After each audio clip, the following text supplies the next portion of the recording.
अस्सलाम वालेकुम। आज का हमारा टॉपिक है एपोप्टोसिस एंड नेक्रोसिस, यानी कि ये दो फिनोमिना हैं जिसमें हमारे बॉडी के सेल्स की डेथ होती है या किसी भी जानदार के सेल्स की, क्योंकि हमारा जिस्म जानदारों का जिस्म सेल्स का बना हुआ है, तो उनकी मौत होती है इन दो प्रोसेस के ज़रिए। इसको हम कहते हैं apoptosis and necrosis, two phenomena of cell death. सबसे पहले हम एपोप्टोसिस की बात करेंगे।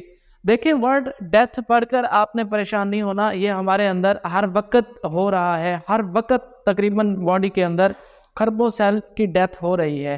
ये एक प्रोग्राम्ड डेथ होती है जिसमें बॉडी खुद डिसाइड करती है कि ये जो सेल हैं ये हम मेरे लिए नुकसानदेह साबित हो सकते हैं, तो इनका यहाँ से एलिमिनेट करना या यहाँ से मर जाना ज़रूरी होता है। इसलिए वो उनको एक तरीका, एक सिक्वेंशियल तरीके से उनको मार देती है, और इस तरीके को हम कहते हैं एपोप्टोसिस। ठीक है, तो एपोप्टोसिस क्या है?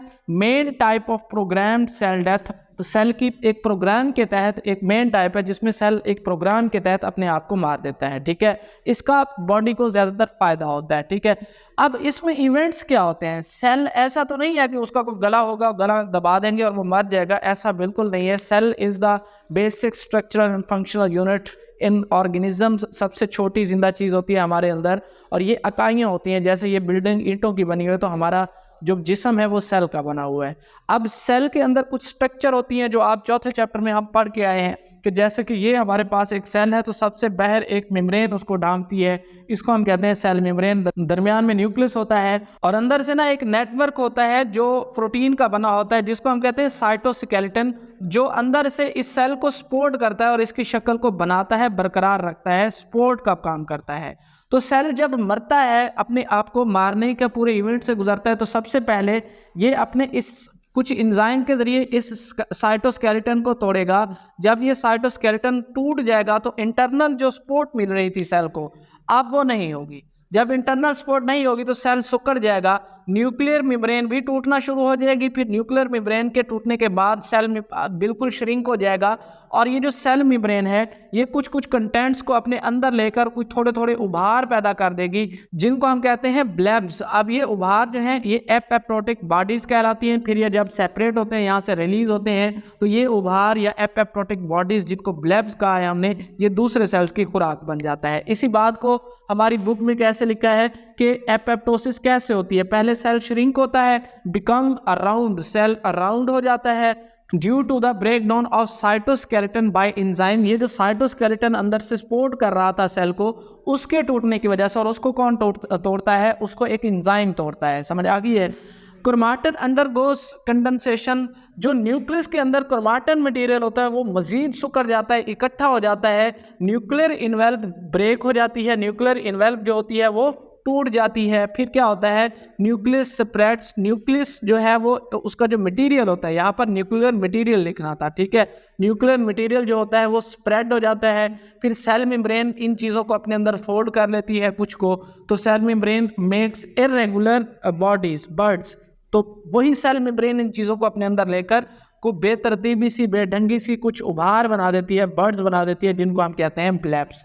ये जो ब्लैब्स हैं, blebs break down and released as apoptotic bodies and which are phagocytosed by other cell. यही ब्लैब्स उस सेल से अलग होते हैं बॉडी के तौर पर, यानी कि सेल छोटे छोटे टुकड़ों में फिर फैल जाता है। ये जो छोटे छोटे टुकड़े हैं दूसरे सेल्स की खुराक बन जाते हैं, और इस तरीके से जो पहला सेल था जो टूटा है उसका नामो निशान मिट जाता है। तो इस तरीके से सेल की डेथ हो जाती है जो एक प्रोग्राम के तहत हुई है। अब ये प्रोग्राम डेथ है तो जाहिर है इसका कुछ फायदा होगा, इसकी कुछ सिग्निफिकेंस होगी, तो उसके बारे में हम बात करेंगे। इसका सेल को या हमारी बॉडी को क्या फायदा होता है? देखें, सेल की जो एपोप्टोटिक का प्रोसेस है ये अक्कर होता है स्ट्रेस की कंडीशन में, या फिर सेल डैमेज हो गया है, अंदर ही अंदर कोई सेल को क्या हो गया है? डैमेज हो गया है।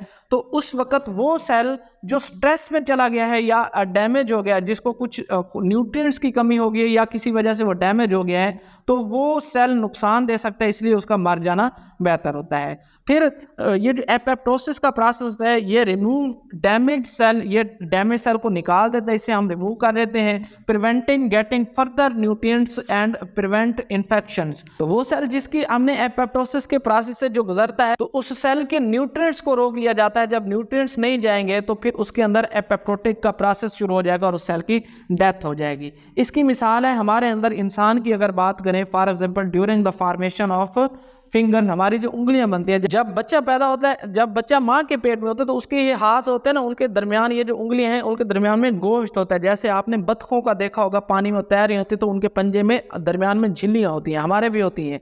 अब उन गोश्त को ख़त्म करना है, ज़ाहिर है सेल है, सेल को मारना पड़ेगा, तो उसके लिए फिर क्या चलता है, एक प्रोसेस चलता है एपोप्टोसिस, जिसके ज़रिए हमारे माँ के पेट में ही होता है बच्चा और वहाँ पर एक एंजाइम आता है और इसको क्या करते हैं, सेल को मारता है और ये उंगलियाँ जुदा हो जाती हैं, पाँव की भी और हाथ की भी ऐसे हो जाती हैं। और दूसरा, कैंसर के कुछ सेल्स होते हैं, उनको मारने के लिए भी ये एक ऑटो इम्यून सिस्टम काम करता है। या फिर ऐसे सेल्स जो हमारे अंदर नुकसानदेह सेल हैं, किसी तरीके से वो नुकसान दे रहे हैं, तो ऑटो इम्यून सिस्टम है उनको मारना शुरू कर देता है और इस तरीके से उनसे छुटकारा हासिल करते हैं by the process of apoptosis. दूसरा तरीका है सेल की डेथ का, नेक्रोसिस। देखें वो तो था एक प्रोग्राम के तहत जो है ना उसकी डेथ हो गई है सेल की। दूसरा तरीका ये है कि हमें कोई चोट लग जाती है और वो उस हिस्से के ऊपर जो सेल होते हैं वो डैमेज हो जाते हैं, उतर जाते हैं, मर जाते हैं, तो ये भी एक सेल की डेथ है जो किसी एक्सीडेंट की वजह से होती है।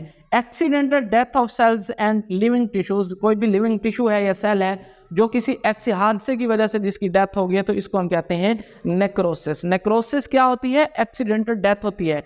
और नेक्रोसिस का जो प्रोसेस होता है वो लेस सिक्वेंशियल होता है, यानी कि जैसे एक प्रोग्राम डेथ थी उसमें एक पूरा तरीक़ेकार है सेल को मारने का, यहाँ पर ऐसा बिल्कुल नहीं है। इसमें क्या होता है, सेल के अंदर जो लाइसोसोम होते हैं वो एक एंजाइम खारिज करते हैं। क्या खारिज करते हैं, एंजाइम खारिज करते हैं। ये एंजाइम जिम्मेदार बनता है उस सेल की मौत का, उसको कहा जाता है। क्योंकि लाइसोसोम के पास जो एंजाइम बनते हैं वो हाईली एसिडिक होते हैं। जब हमने लाइसोसोम को चैप्टर नंबर 4 में पढ़ा था तो उसमें इस बात को हमने पढ़ा था कि लाइसोसोम अगर सेल के अंदर ही बस्ट हो जाए, फट जाए, तो वो सेल को खा जाएगा। उसके पास ऐसे एंजाइम हैं जो डाइजेशन में यूज़ होते हैं, चीज़ों को तोड़ने में, चीज़ों को खाने में यूज़ होते हैं।